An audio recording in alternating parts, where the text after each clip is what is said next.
Mi ex empujó a mi madre de 84 años y ahora ruega para que retire los cargos, así terminó en prisión. Escribo esto desde la sala de espera de un hospital, con el cuerpo tenso y la cabeza saturada. Tengo las manos frías, aunque el lugar está cerrado y el aire es espeso. No recuerdo la última vez que respiré con normalidad. Han pasado menos de 3 días desde que todo estalló y siento que mi vida se partió en dos sin darme tiempo a reaccionar. Necesito poner esto en palabras para no perderme dentro de mi propia cabeza. Me llamo Leonardo, tengo 38 años, y hasta hace una semana creía tener una vida estable. Conocí a Laura hace 5 años, en una fiesta de fin de año de la empresa donde trabajábamos. Ella estaba en el área administrativa, yo en sistemas. Nos presentaron unos compañeros y, desde esa noche, todo fluyó con una facilidad que ahora me parece irreal. Era atenta, dulce, sabía escuchar. Me hablaba de su familia, de lo importante que era para ella la lealtad, el respeto. Yo venía de una historia familiar pequeña pero sólida, y sentí que por fin estaba construyendo algo propio. Nos hicimos novios a los 3 meses. Al principio, la relación fue tranquila, casi perfecta. Con el tiempo, con esfuerzo y muchas horas extra, logré comprar un departamento en una buena zona. Era mío, a mi nombre, y cuando se lo propuse a Laura como nuestro hogar, aceptó sin dudar. Hace 6 meses, le pedí matrimonio. Lloró, me abrazó, me dijo que sí. Yo le creí cada lágrima. La boda estaba planeada para diciembre. Hablábamos del futuro como si nada pudiera romperlo. Fue más o menos por esa época cuando me ascendieron en el trabajo. El nuevo puesto implicaba más responsabilidades, viajes cortos, llegar cansado casi todos los días. Laura decidió dejar su empleo para enfocarse en la boda y en un emprendimiento de velas artesanales que, en la práctica, nunca generó ingresos reales. Yo asumí todos los gastos. No me molestaba. Pensaba que era una etapa. Las cosas empezaron a sentirse raras unos 3 meses atrás. No fue un solo evento, sino una acumulación de detalles que en su momento decidí ignorar. El primero fue su celular. Antes lo dejaba en cualquier parte, sin cuidado. De pronto empezó a llevarlo a todos lados, incluso al baño. Cambió la clave y se molestaba si lo tocaba, aunque fuera para moverlo de la mesa. El segundo fue Andrés, el vecino del piso de abajo. Un hombre de unos 30 años, desempleado, que vive de sus padres y pasa el día en el gimnasio del edificio. Al principio, Laura se quejaba de él todo el tiempo.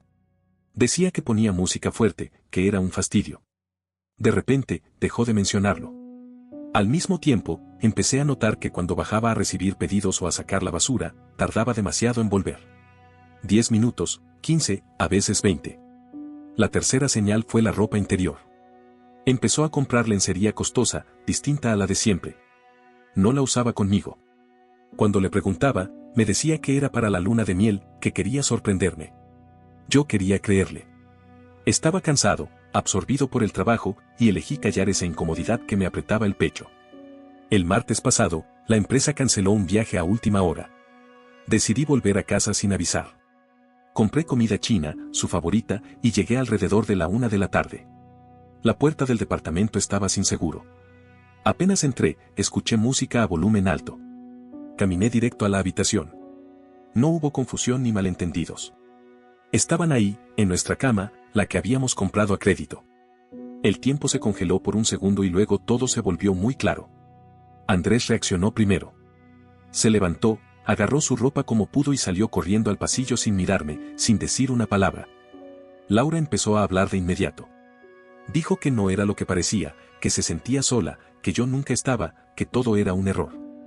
No le respondí. No grité. Algo dentro de mí se rompió con una calma extraña.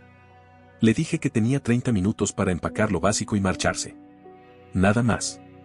Le dejé claro que la boda estaba cancelada y que el departamento era mío. No discutí derechos ni porcentajes.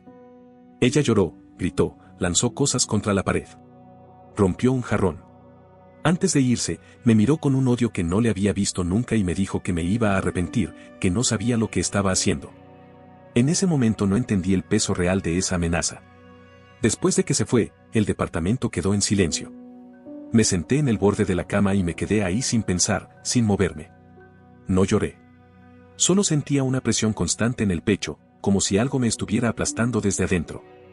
La persona más importante de mi vida es mi madre, Carmen. Tiene 84 años.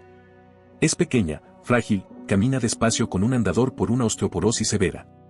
Desde que mi padre murió, ella es todo lo que tengo. Laura siempre tuvo una relación tensa con ella. Decía que yo la consentía demasiado, que le molestaba que yo fuera a verla todos los domingos. Ayer, mi madre se enteró de la ruptura. A pesar de su edad y de sus dolores, insistió en venir a verme. Quería traerme un caldo porque sabe que cuando estoy mal dejo de comer. Yo no sabía que ese gesto, tan simple y tan suyo, iba a marcar el inicio de lo peor. Eso es lo último que parecía normal en mi vida. Todo lo que vino después ocurrió demasiado rápido. No sabía que Laura no se había ido del todo. Yo estaba convencido de que, después de lo ocurrido, lo más lógico era que desapareciera por un tiempo. Me equivoqué. Más tarde supe que llevaba horas instalada en una cafetería frente al edificio, observando la entrada, esperando verme salir. No buscaba hablar. Buscaba algo más. Mi madre llegó en taxi a media mañana. El portero me avisó por el intercomunicador y yo bajé de inmediato. Recuerdo haber presionado el botón del ascensor con prisa, pensando solo en ayudarla a subir, en decirle que no tenía que haberse esforzado. Cuando las puertas se cerraron, escuché voces apagadas desde abajo, gritos que al principio no entendí. Al salir al lobby, el ruido ya era imposible de ignorar. Cuando crucé la puerta del edificio, la escena era un caos.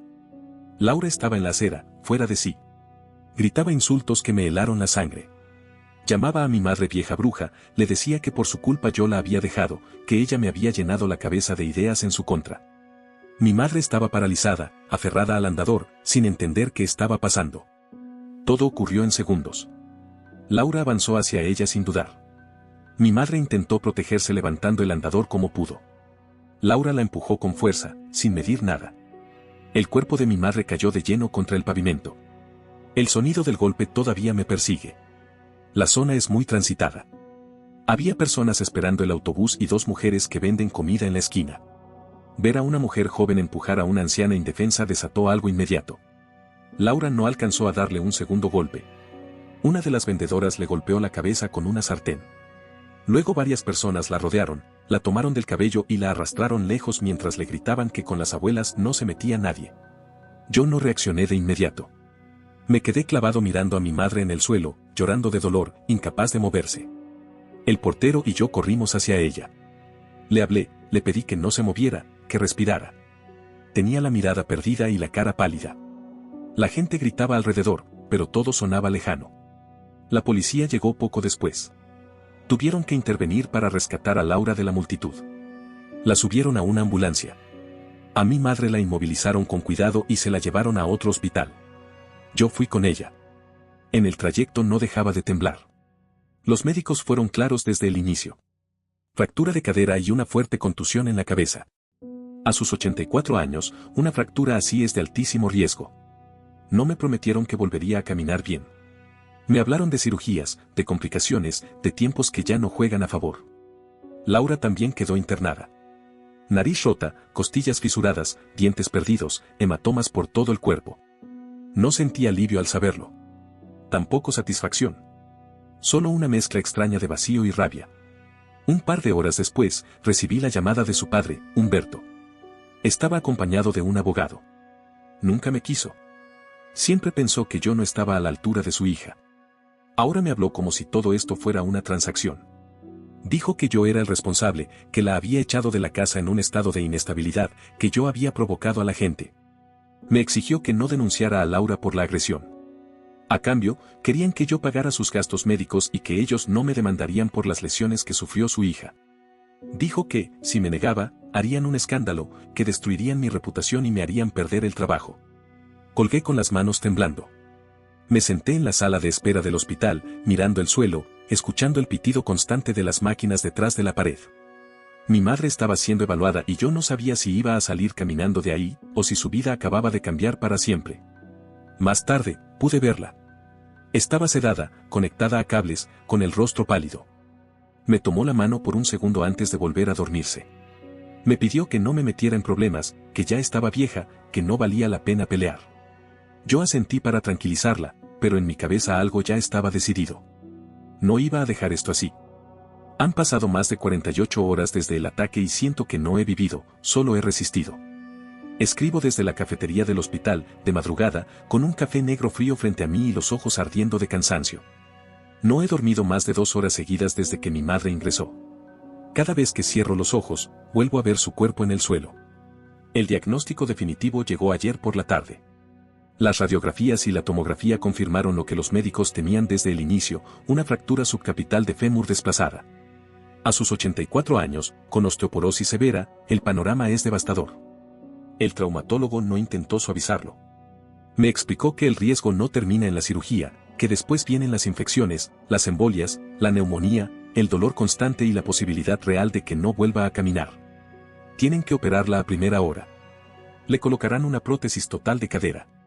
Me habló de probabilidades, de estadísticas que preferí no escuchar completas. Mi madre pasa la mayor parte del tiempo sedada por el dolor. Cuando despierta, llora. Me pregunta una y otra vez por qué esa mujer la odiaba tanto. No tengo respuesta. Ese mismo día me reuní con Ricardo, un abogado penalista amigo de la familia. Cuando le mostré el mensaje del abogado de Laura y de su padre, se rió con una calma que me descolocó. Me dijo que lo que estaban haciendo se parecía demasiado a una extorsión. Me pidió que no aceptara ninguna conversación informal y que grabara cualquier contacto futuro. Revisamos los videos de seguridad del edificio cuadro por cuadro. La secuencia es clara. Mi madre baja del taxi. 45 segundos después aparece Laura cruzando la calle corriendo, con una actitud abiertamente agresiva. 10 segundos más tarde empuja a mi madre, que cae. La reacción de la gente es inmediata. Yo aparezco más de 3 minutos después, cuando todo ya había ocurrido. No hay forma de torcer eso. Ricardo fue directo. No íbamos a denunciar por lesiones simples. Por la edad de mi madre, su condición física y el uso del andador, el delito se agrava. Habló de lesiones agravadas con dolo eventual. Me dijo que empujar a una persona así es asumir que puede morir. Esa noche, mientras esperaba noticias en la sala de cuidados intensivos, apareció Humberto. Vino solo. Se sentó a unos asientos de distancia y empezó a hablar sin mirarme, como si estuviera negociando un contrato. Dijo que mi madre ya estaba vieja, que a esa edad los huesos se rompen solos, que Laura solo quería hablar y se alteró. Luego sacó el dinero. Me ofreció $5,000 para que retirara los cargos. Dijo que era por las molestias. Sentí un calor violento subir desde el estómago hasta la cabeza. Saqué el celular, activé la grabadora y le pedí que repitiera todo para que quedara claro. Se puso pálido. Empezó a gritar, a decir que no sabía con quién me estaba metiendo, que su hija estaba destrozada, que yo había contratado salvajes para atacarla. Le pedí que se fuera del hospital antes de llamar a seguridad. Le dije que preparara a su hija, porque no iba a detenerme hasta que respondiera por cada grito de dolor que mi madre había soltado en el suelo. A la mañana siguiente volví al edificio solo para recoger ropa. Ahí me encontré con algo que no esperaba. Las vendedoras que habían defendido a mi madre estaban nerviosas. Me contaron que un hombre en una camioneta había estado preguntando por sus nombres. Alguien las estaba intentando intimidar. Les prometí que no estaban solas. Ricardo ya estaba gestionando medidas de protección para ellas como testigos. Una de ellas, Marta, me dijo que ella también tenía madre y que, si esa mujer volvía a aparecer, la defenderían otra vez sin pensarlo. Laura ya había salido del hospital. Tenía la nariz inmovilizada, puntos en la boca y varias costillas rotas. No podía volver al edificio.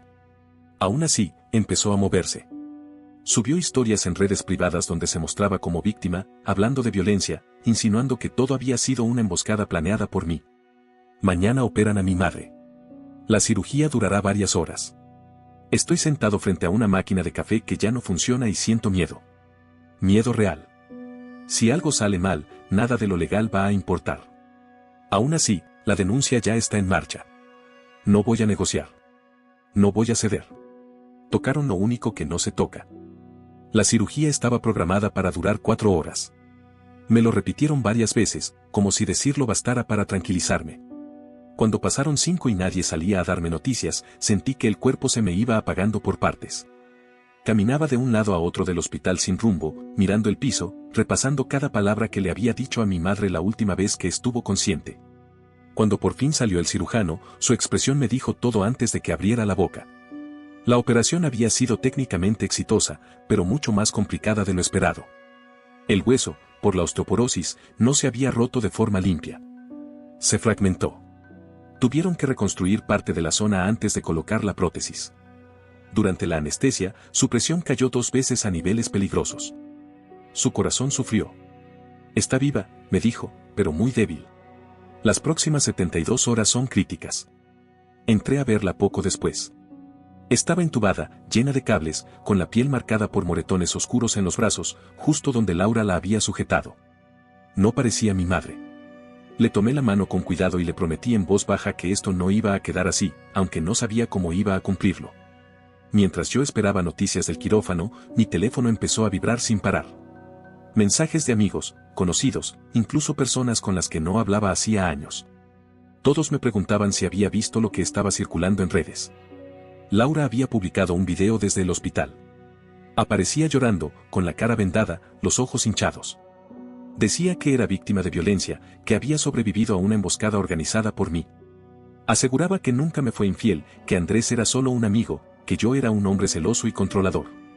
Decía que mi madre se había caído sola y que yo había pagado gente para atacarla. Usaba palabras graves, acusaciones que se propagaban rápido. Le mostré todo a Ricardo. Pensé que se alarmaría, pero me dijo algo que no esperaba. Que Laura acababa de cometer un error enorme. Estaba mintiendo públicamente sobre hechos verificables. Eso no la protegía, la exponía. Ricardo contactó a Andrés. El tipo estaba asustado. No quería verse involucrado, pero cuando entendió que Laura lo estaba usando como parte de su historia, se quebró. Nos envió conversaciones, audios y fotos que dejaban claro que eran amantes. Además, apareció algo más. Una panadería frente al edificio tenía una cámara con audio. El dueño conocía a mi madre desde hacía años y nos entregó el material completo. No solo se veía el empujón. Se escuchaba todo. Los insultos, la furia, el momento exacto en que Laura le quitó el andador y la empujó con ambas manos. Ricardo decidió que el video debía salir completo, sin edición, sin música, sin comentarios. Solo los hechos. Mientras tanto, la presión aumentaba. La policía se presentó en el puesto de las vendedoras que defendieron a mi madre, intentando intimidarlas con amenazas administrativas. No funcionó. Los vecinos salieron a grabar, a defenderlas. Cuando fui a ver a Marta, quise ayudarla con dinero, pero no aceptó. Me dijo que ahí nadie iba a permitir que alguien golpeara a una abuela y luego se hiciera la víctima en internet. Hace poco llegó la notificación oficial. Laura me demandó. No era una amenaza, era real. Me acusaba de ser el autor intelectual de las lesiones, de difamación y de daño a su imagen. Pedía una indemnización absurda. Al mismo tiempo, Ricardo presentó nuestra denuncia penal. Vamos por tentativa de homicidio agravada. Estoy agotado. Hace una semana estaba organizando una boda. Hoy estoy esperando que mi madre sobreviva a una cirugía mientras preparo pruebas para enfrentar a la mujer con la que iba a casarme. En unas horas se publicará el video. Ricardo dice que cuando la verdad salga, la narrativa va a cambiar, pero que la guerra apenas empieza. Yo solo quiero que mi madre despierte y, cuando abra los ojos, sepa que no está sola. No dormí nada la noche en que se publicó el video. Me quedé sentado junto a la cama de mi madre, mirando el monitor que marcaba su respiración, mientras el mundo afuera se incendiaba. El audio era imposible de negar. La imagen tampoco. En pocas horas, la versión que Laura había construido empezó a desmoronarse. Personas que la defendían borraron publicaciones. Otras que me habían insultado comenzaron a escribir disculpas. El nombre de mi madre empezó a circular acompañado de mensajes de apoyo. Incluso Andrés subió un video corto confirmando que sí tuvieron una relación y que Laura estaba obsesionada conmigo y con el dinero. No lo hizo por valentía, lo hizo por miedo, pero fue suficiente. Mi jefe me llamó temprano. Habían visto todo. Me pidió disculpas por haber dudado y me aseguró que mi puesto estaba a salvo. La empresa incluso se ofreció a cubrir parte de los gastos legales. Agradecí el gesto, pero colgué con un nudo en la garganta. Nada de eso importaba si mi madre no salía adelante. Esa tarde despertó. Los médicos ya me habían advertido sobre el delirio postoperatorio en personas mayores, pero verlo fue devastador. Abrió los ojos desorientada, gritó que no la dejaran sola, que la mujer que la empujó estaba ahí, que la iba a matar. No me reconocía. Cuando intenté tomarle la mano, me apartó con fuerza. Llamaba a mi padre, muerto desde hacía años. Físicamente estaba estable, pero mentalmente algo se había quebrado. A ratos me miraba y sabía quién era. Minutos después volvía a la acera, a la caída, al miedo. Los médicos dijeron que podía ser temporal, pero nadie se atrevió a prometer nada. Mientras yo lidiaba con eso, la justicia se movió. Con el video circulando y la presión pública encima, la fiscalía cambió la calificación del delito. salió la orden de captura por tentativa de homicidio agravado y violencia contra persona incapaz de resistir. La policía fue a buscar a Laura a una clínica privada donde su padre la tenía internada. No estuve ahí, pero vi el registro. Salió en silla de ruedas, esposada, con la nariz vendada. Gritaba que todo era un error, que su papá lo iba a arreglar, que el video era falso. Afuera, la gente la insultaba. No hubo golpes, pero sí una condena social inmediata. Horas después, el padre de Laura volvió a moverse. Esta vez no hubo amenazas, hubo súplicas. A través de su abogado ofrecieron un acuerdo. Mucho dinero. Rehabilitación de por vida para mi madre, gastos cubiertos, y que Laura se declarara culpable de un delito menor para luego irse del país. Ricardo fue honesto conmigo. Me dijo que con ese dinero podría asegurar la mejor atención para mi madre. También me dijo que un juicio largo significaría revivir todo una y otra vez, que incluso con pruebas sólidas siempre existe el riesgo de una reducción de pena. Esa noche me senté junto a la cama de mi madre. Dormía inquieta, con las manos atadas para que no se arrancara los cables cuando entraba en pánico. Escuché su respiración irregular y pensé en lo fácil que sería aceptar y terminar con todo. Pensé en el cansancio, en el miedo, en los años que podían venirse encima. Pero también recordé el video. Recordé sus palabras. Recordé cómo intentó destruirme y cómo casi mata a mi madre. Laura estaba en una celda, esperando la audiencia que decidiría si enfrentaría el proceso en prisión o en casa. La decisión todavía no estaba tomada, pero algo dentro de mí ya sabía que no iba a ser simple ni indolora. Han pasado varias semanas desde la audiencia y apenas ahora siento que puedo escribir sin que se me quiebre todo por dentro. La noche anterior al inicio del juicio me reuní con Ricardo y con el abogado de la defensa en una sala privada de la clínica donde mi madre seguía internada. Sobre la mesa dejaron un cheque. La cifra era alta. Demasiado alta como para no tentar a nadie que esté agotado y asustado. El abogado habló con un tono suave, casi paternal. Dijo que con ese dinero podía asegurar enfermeras las 24 horas, una rehabilitación digna, tranquilidad. También fue claro en lo otro. Si iba hasta el final, iban a ensuciar mi nombre, a decir que yo la maltrataba, que la empujé al límite, que todo era consecuencia de un ambiente tóxico creado por mí. Años de desgaste, titulares, audiencias interminables. Ricardo no intervino. Me dejó decidir. Esa misma mañana, antes de la reunión, mi madre tuvo uno de sus momentos de lucidez. Me tomó la mano con fuerza, me miró a los ojos y me pidió que no dejara que esa mujer le hiciera daño a nadie más. Me dijo que no me vendiera. Que hiciera lo correcto, aunque doliera. Empujé el cheque de vuelta. Le dije al abogado que se lo guardara, que su clienta lo iba a necesitar. Su expresión cambió de inmediato. Dijo que acababa de declarar la guerra. Ricardo respondió con calma. Dijo que la guerra había empezado el día que empujaron a una anciana contra el asfalto. Nosotros solo íbamos a terminarla. El juicio fue brutal. La defensa intentó instalar desde el primer día la idea de un supuesto trastorno mental transitorio. Hablaron de celos, de abandono, de una ruptura violenta. Me interrogaron buscando sacarme de control. Admití que grité, que la eché de mi casa, que corté la relación de forma tajante. No mentí. Tampoco acepté lo que no era cierto. El momento más bajo fue cuando intentaron desacreditar a mi madre. Insinuaron que tenía problemas mentales previos, que pudo haber provocado verbalmente a Laura. Me mordí la lengua para no perderlo todo ahí mismo. Luego vinieron las pruebas. Los mensajes previos al ataque donde Laura hablaba de arruinarme la vida y de enfrentar a mi madre. El testimonio de Marta, firme, claro, sin adornos. Dijo que Laura estaba furiosa, que salió corriendo, que empujó con fuerza y que después del golpe sonrió.